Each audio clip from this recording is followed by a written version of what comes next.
wasn't sure about the cloth, but it's nice. I kind of like the vinyl, but you know, I don't know if these can just go right over the top of it or if I have to disassemble everything. It'd actually be really nice if these could just go right over the top.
All right, I'm really worried about tearing this. So before I go any further, I'm gonna clean everything up and I'm gonna set up some sawhorses and make a makeshift table so I can get this off the ground and I can be a little bit more careful with it.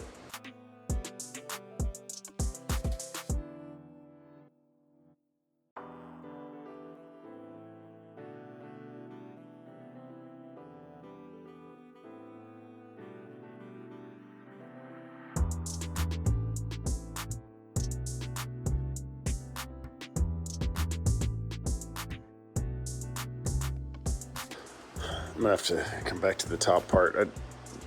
I still haven't addressed this frozen bolt in here, so this is how I left it after I drilled it out, and then I just painted everything. I actually need to get in behind here and use some vice grips to see if I can torque it out. Once that's done, I'll stretch this over. This is the last bit. I'm really worried about this corner. Everything else went on really easy, but if I pull it over this corner, I have a feeling it's just gonna tear, so I'm a little scared of that. I think the top will go on fairly easily. I just need to be careful with it. Another idea I'm considering is here. This is evidently a fixed bench seat, so the rear does not fold down and up. And there is a way to kind of hack this thing, not kind of, but literally hack this thing right here, and then put a bolt with a spacer or a shoulder bolt in the top notch, and then that way it'll pivot on these and it'll latch on these. I think that's okay. It seems a little clunky, like I'm a little bit worried about the seat moving around So before I cut into this, I'm going to be a little careful with how I choose to go about that. I temporarily put the back on. It's just finger tight. This is not on yet. I still have a seized bolt in here that's really, I think I'm going to have to tap and rethread that and maybe even go to a larger diameter bolt for everything. But anyway, I can at least get the back on like this. I'm going to try to pull it over the top. I just needed something to support it.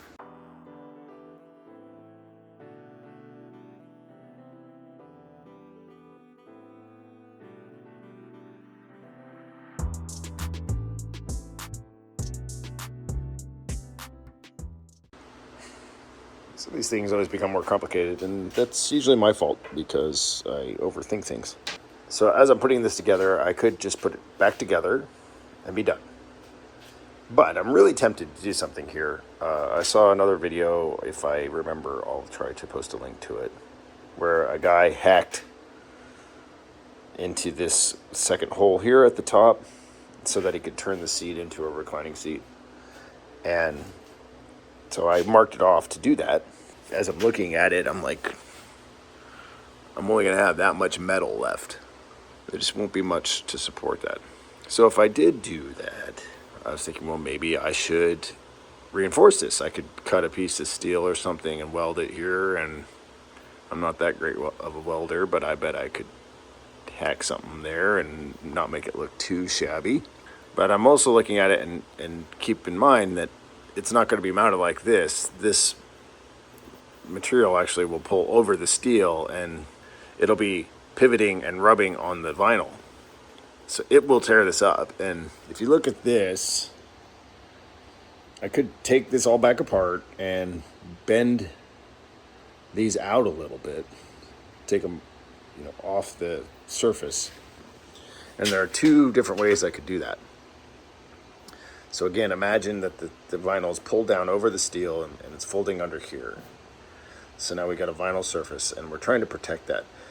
So how could we do that? The best pivot down here would be free moving.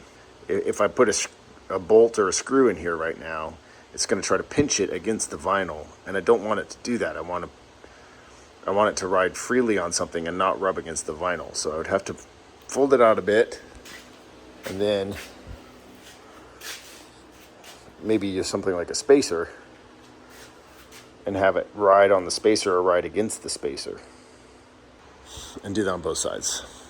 So to actually bend this out is not that big a deal. To drill that out is not that big a deal.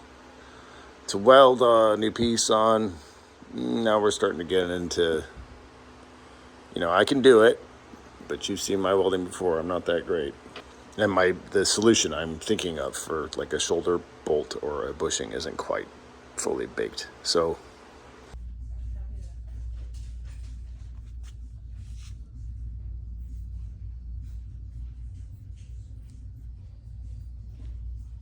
all right, I just spent some time in my happy place, and that's the fastener aisle at Ace Hardware. What was great about it was that nobody came in while I was there, and I had like 15 minutes to just stare and think, which never happens. Usually there's like somebody that shows up and they're trying to look right where you're trying to look, or there's like two guys standing there like arguing about what they think is the right solution, and they're like, no, if we put it this way, then it would be that way. And they're just standing there and they're not paying attention that you're trying to get by them so that you can just go look at the stainless steel fasteners. Yeah, that didn't happen. It's great. I believe that the solution will look something like this. These are nice. These are little steel spacers. They're a much smaller diameter than what I was originally intending to use, which was this aluminum spacer. This is too thick, and the reason why it's too thick is because I'll have to hog out too much of this material here, which will weaken the structure. Whereas if I use this, I don't have to hog out so much. These could be a little too tall for a standoff. It's possible I could shave them down a little. Okay, so I wanted to use this rubber to protect the vinyl, and then this will go against the spacer, and then this will go on the outside to basically keep this captured. And yeah, it looks something like that. So, you know, pretend this is where it's supposed to be. So the seat can pivot on this one, and then I'll have an identical one further up that this guy will latch into. And this will also, since I'm using a narrower diameter spacer, I don't have to hog out so much of this material here either. You can just make a little notch.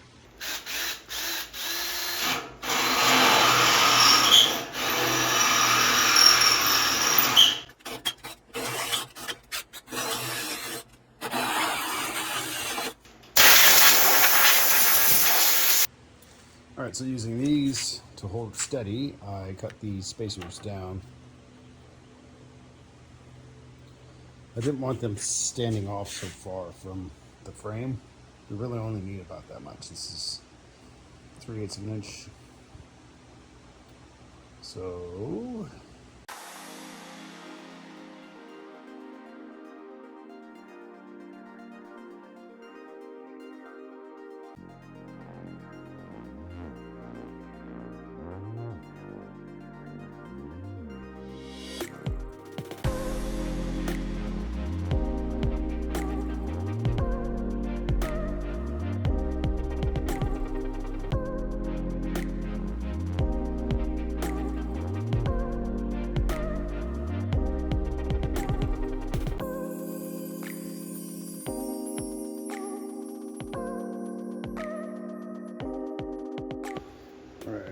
these tools were provided with the kit. It's hog ring pliers and hog rings.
I'm gonna take this back off.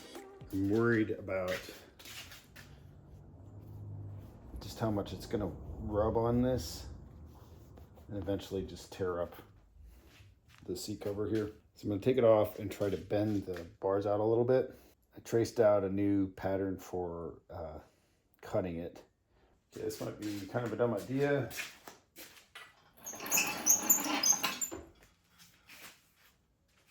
Thinking about putting the end of the seat in my vise.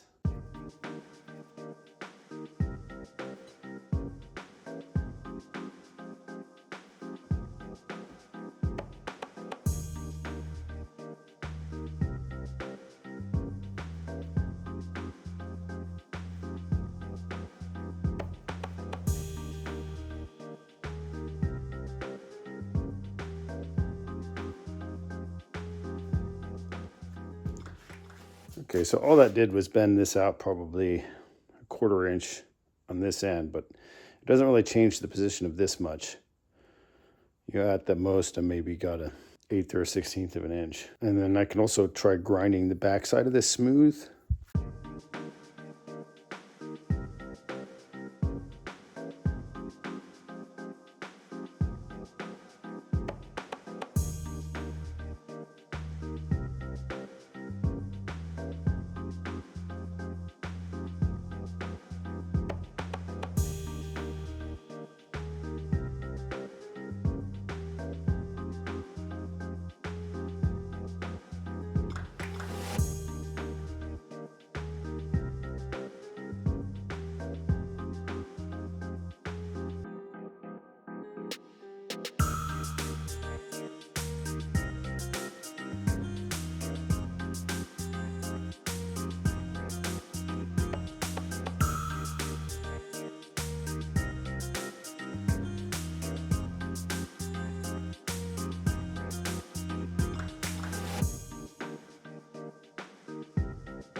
The whole idea was just to reinforce this so that if it wants to bend this way, it basically has an extra truss here to prevent that. There's actually quite a bit of metal in there. This is folded over steel, so it's pretty thick.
All right, these are the door cards from LMC Truck. They feel kind of cheap compared to my originals, which are also cheap, but these feel thicker, more of a vinyl. Obviously, they're they're beat to crap, but one thing I do like about these is that this rub strip for the glass is already installed and it's permanently affixed. So, all right, I'm sad these don't fit. So, all right, I gave everything a nice little scrub-a-dub-dub on this side. It looks a nice. It looks a real nice.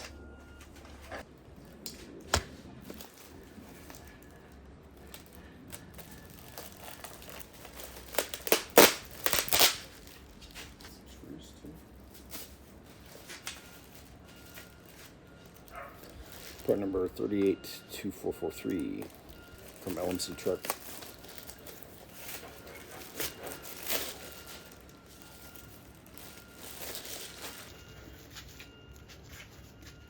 Part number 382441.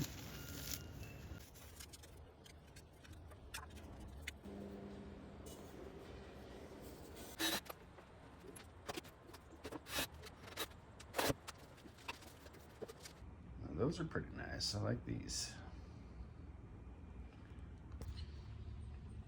Yeah. So we get these stupid red things out and replace this. That piece should replace that piece. I don't really know what to do with that air baffle thing, but we'll figure it out. These are 13/16. So are those. Somebody's impact wrench. I'll show the purpose of this thing. The kick panel on the driver's side.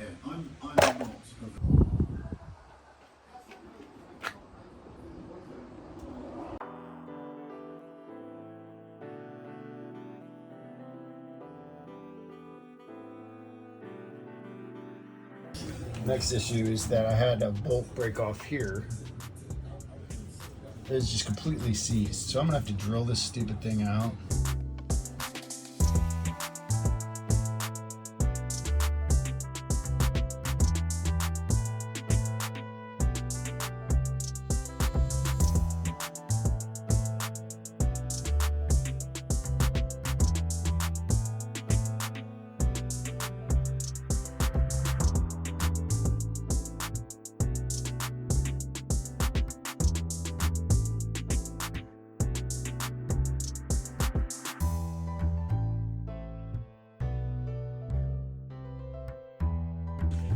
All right, these are all tight.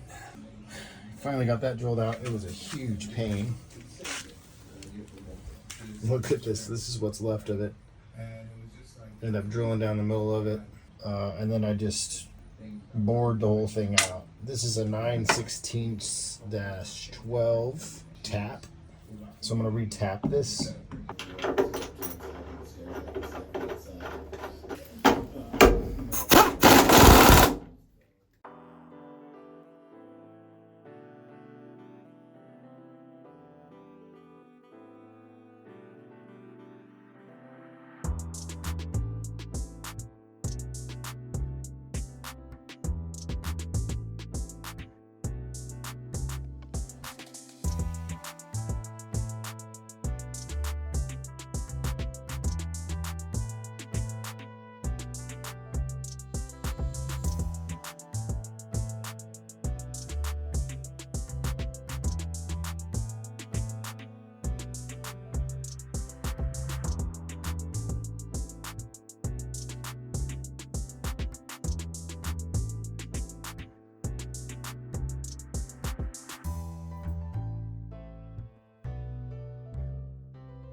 I have this kick panel in as well as the driver's side. What I've discovered is that these holes don't necessarily line up with anything. I guess you just drill your own. Of course, when you're using a small drill bit to make a pilot hole, you're going to break the bit. Ask me how I know. These things are almost more of a pain than they're worth, but they do look nice. All right, so I'm going to put stock looking window cranks on. I used to have these. These are like aftermarket things. And the issue with these, a couple, this used to be black, like that. So that faded in the sunlight. It's anodizing, which really doesn't matter that much. I mean, it kind of started to match the faded blue in here. But this uses a little set screw as like an adapter, and then you put this one in there with another set screw. They just come loose all the time. Plus this thing is just on here with the screw, and it's supposed to rotate as you roll it, and it comes loose. So they're just not well thought out pieces. They look nice, but they weren't working. The issue with these is that it has a little C-clip here. It's a little bit tricky to put on. So you have to put this, let me say that, escutcheon, escutcheon,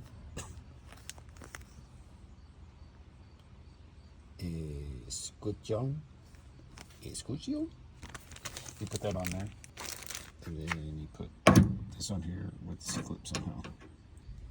Okay, so this is tedious. You can see this C-clip is not fully on. If this went down a little bit more, you would see them, these two little pinch ends of the clip going inside this inner diameter. So I pulled it out, it's just barely on there. Put this thing on there, and then slide this on carefully. And then what I'm going to try to do is use the thin blade of this flathead screwdriver, poke it down, and push that C-clip on. We'll see if that works. Very carefully.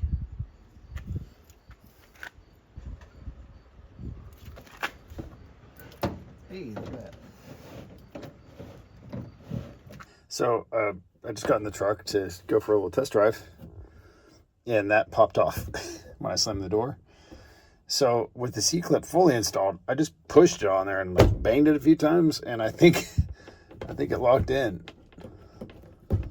So maybe you don't have to do what I just did. Maybe just like bang it on there with the C-clip already in place. Because if you think about it, as it goes over, it's just going to get pushed out of the way, and then once it gets over that little ridge, it's going to snap in. So maybe I just overthought it. All right. Anyway, nice new interior. Mostly. Let's see how it feels. It's been a bit since I've run the truck, so. Hey, look, all the lights are on. Voltage, oil pressure. Good stuff. So I was going to try to do the dash now too. I'm going to wait. Just leave this alone for now. The reason is that the whole gauge cluster situation is just a mess. And I just put these in. What I would like to do is have a better fuel gauge and a tach, and then some reliable light switches, because I can turn on my headlights right now, but I have no running tail lights. So I have to track that down and figure out what's wrong. But if I put a new dash in with this broken gauge cluster, it's just going to look stupid.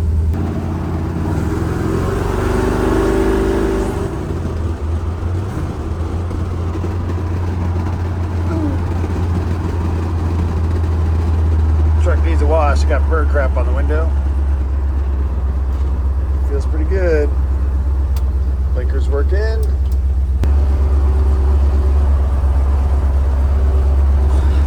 It's great.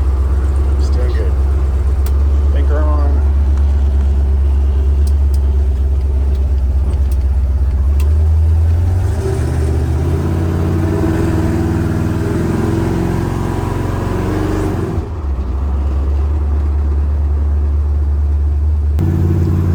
It's nice to have a running truck again.